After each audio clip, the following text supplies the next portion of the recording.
Coming to the point then to understand is that when does it become obligatory to do wudu? That is when the wudu doesn't stay complete.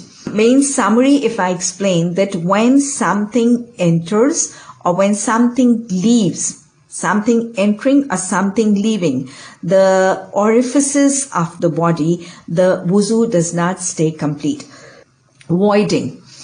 Voiding are the passing of flatus from the part of the body.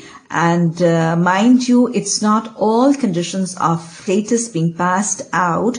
By hadith in Bukhari, we learn that Prophet ﷺ said that it is not all forms of flatus which leads to incompletion of the wuzu. It is the flatus which is heard or which has a smell.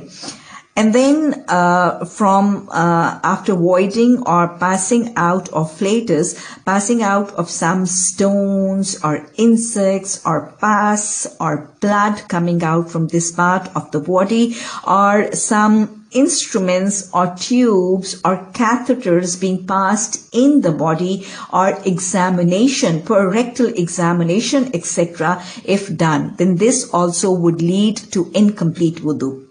Similarly, vaginal or gynecological examination or passing certain instruments or speculums or spotting or bleeding, vaginal spotting or bleeding will also will lead to imperfection of the wudu.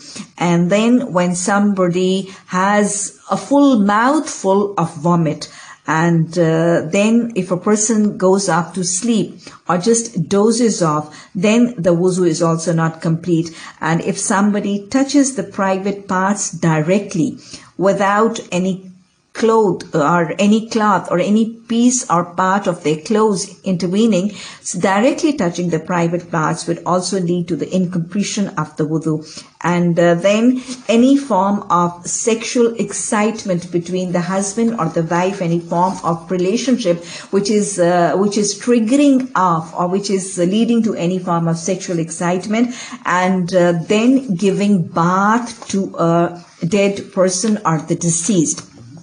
It is advisable that after giving bath to a deceased, it is better to take a bath. But if there are conditions, if there is no time and if there are no conditions available for taking bath at that time, it is mandatory and it is obligatory to perform wudu. Minimum of wudu would be needed. So these are, in short, a few conditions in which a person is needed to perform wudu.